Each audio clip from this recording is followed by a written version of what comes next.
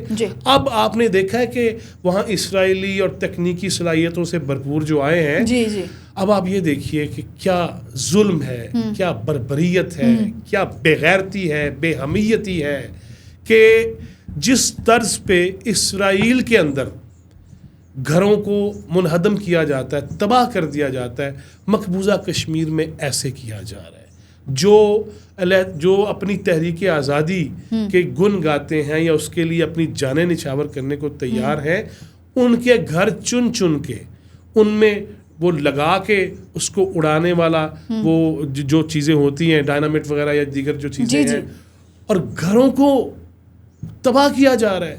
اور ساتھ والے جو گھر ہے، محلہ ہے، ان کے گھر بھی تباہ ہو رہے ہیں. یہ ہے وہاں اسرائیلیوں کا آنا.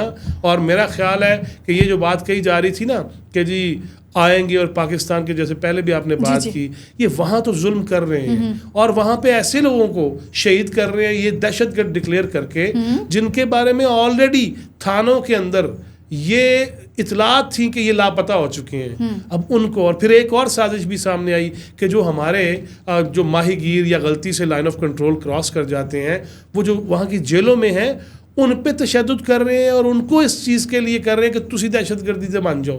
ہمیں یہ سب پتہ ہے. ہم پاکستان. اچھا ایک اور بات بھی میں آخری کر دوں. جی بالکل. یہ بڑا ڈپینڈنٹ تھے کہ جی ہمارے پاس اسلحہ ہے، بہت اسلحہ ہے اور لیٹسٹ اسلحہ ہے. نہیں، پاکستان سے لیٹسٹ اسلحہ انڈیا کے پاس نہیں ہے، بلکہ امریکہ تو وہ ایسا یار ہے ان کا کہ اس نے وہ طیارے اور وہ چیزیں ان کو بیچی ہیں جنہیں چل دی ہی نہیں، اور جو اپنے استعمال بھی وہ نہیں کر سکتا. اس پہ رپورٹس ہیں کہ جی یہ استعمال کے قابل نہیں ہے، وہ ہندوستان کو بیچے جا رہے ہیں اور ہندوستان سمجھتا ہے. لیکن جب سے انہیں یہ پتہ چلا کہ پاکستان وہ فضائی طور پہ، وہ نیول سطح پہ، زمینی سطح پہ وہ ان سے بہت آگے ہیں، اب یہ الزام لگا کے منہ چھپاتے پھر رہے ہیں. اور گیدڑ ببکیاں جا کے دیکھیں، یہاں پہ کوئی مسئلہ ہو جائے، آل پارٹیز کانفرنس ہو جائے تو اس میں وزیر اعظم موجود ہوتا ہے. ماضی میں ہمارا ایک وزیر اعظم نہیں بھی ہوتا تھا، چلے اب تو ہوتا ہے، لیکن ان کا وزیر اعظم دیکھیں، آل پارٹیز کانفرنس ہوئی ہے اس کے اندر نہیں بیٹھا، کیونکہ وہاں کی اپوزیشن جماعتیں